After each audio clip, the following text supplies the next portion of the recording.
Senator Rand Paul, the Kentucky Republican, former presidential candidate, who's not quite a fan of the stimulus. That would probably be putting it mildly. But, Senator, when you hear Target saying it's going to help people get out to its stores and buy stuff, what do you think?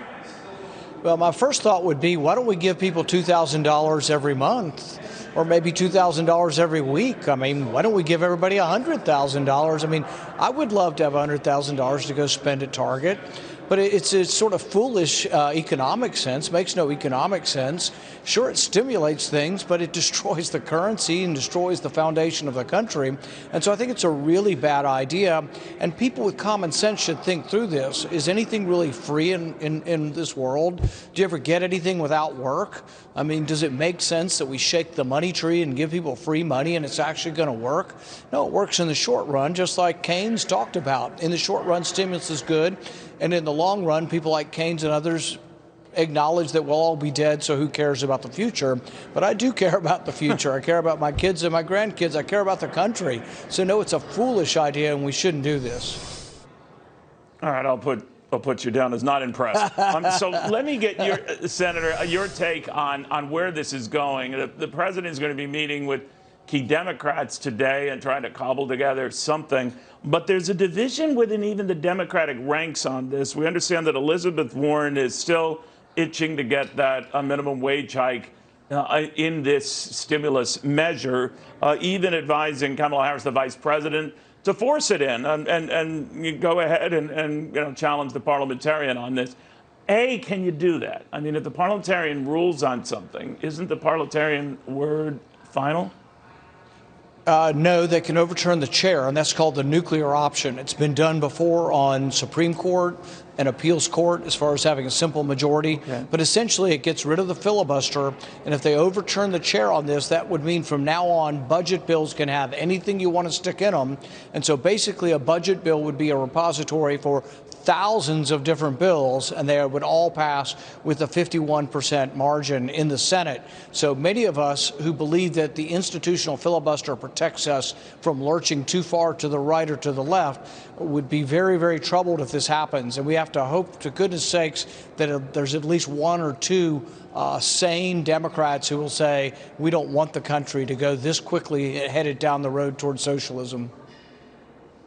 What do you think of Mitt Romney and Senator Cotton's idea to hike the wage, not to that level, to $10 or in that vicinity and over 4 or 5 years? Would you be open to that, or should this be discussed at all? I'd say there's bad ideas and then there's less bad ideas. $10 minimum wage is less bad than 15, but anytime you set the market wage or the government wage above the market wage, you cause institutional unemployment.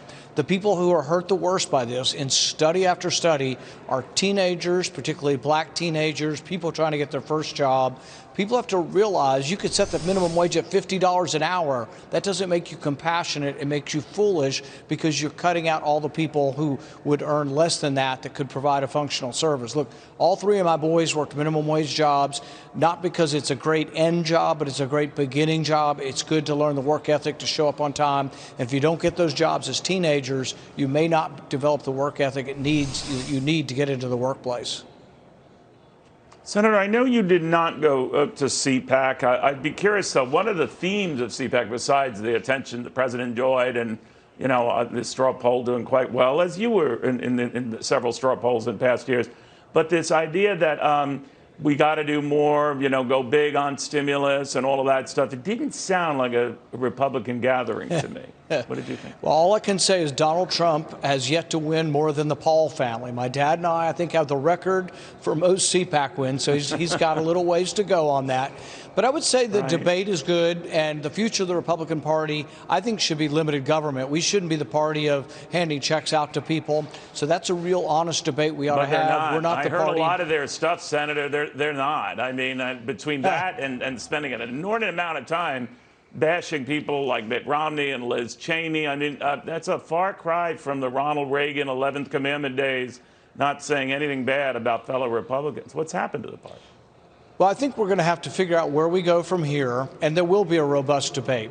A lot of the discussion down there was about breaking up big tech. As a libertarian-minded Republican, I'm not big on having government break up industry, even when I disagree every day, almost all day long with big tech. I'm for looking for ways to get rid of obstacles to new competition coming into place. I'm for using personally other sources that are less biased. Look, I don't like YouTube taking down a speech I made on the Senate floor. I don't like YouTube taking down a committee hearing. But if they're going to show themselves to be biased, I'm eventually going to quit using them. And I'm going to encourage people to go to other forums. And maybe there'll be the new Mark Zuckerberg who will start a Facebook and make $1 gazillion. I tell these young tech entrepreneurs every day, 40% of the country hates big tech.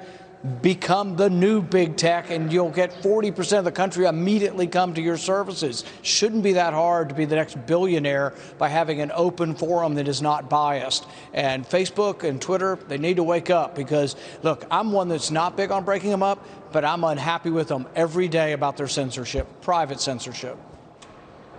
You mentioned billionaires, Senator. Your colleagues, Elizabeth Warren and Bernie Sanders, are proposing a 3% wealth tax on billionaires.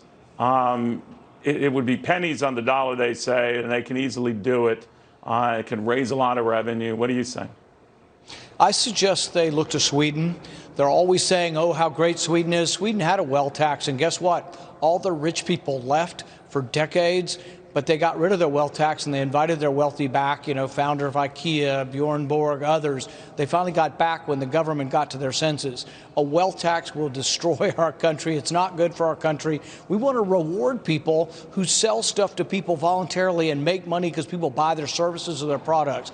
That's the American way. And this class warfare, punitive stuff that some of these Democrats want, it's un-American, it's bad for business, and it's bad for everybody because capitalism uplifts all. We have less poverty in the world right now because of capitalism, trade, and division of labor, all the things Adam Smith predicted.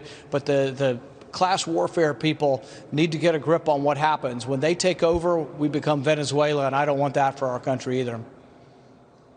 Senator, if you'll indulge me, it sounded like Donald Trump at CPAC was teeing up another presidential run. It also sounded like other Republicans there would hold back on their own run if he did. Now, you ran for president. Many people say you're interested in running again, or they hope that you do run again. But would his presence affect your decision if it came to that? Could you forward the names of those people who said I should run again? I really need to meet them. I don't know. Your wife and your three teenagers. All right, they should not be listed as anonymous then. No, I think the future of the party is yet to be determined. I've been a supporter of the president, but I've had disagreements with the president, and those will go forward. They're honest debates, and we'll figure out by 2024 what's going on. But we do have to be a bigger party. He excited and brought a lot of working class voters to our party. We need to keep that and build upon that. But we also have to increase the multicultural ethnic makeup of our party. We got to get soccer moms back in our party. So some things that he did great and some things that we need to expand. And so I think that's the debate we have as we move forward. And unless you get more than 3 people to call me, not including my family, I'm going to take some convincing. So. Fair enough. Fair enough. Senator, thank you. Very much. Senator Rand Paul in Washington on that. And he's right. Between he and his dad, a lot of straw poll wins at CPAC.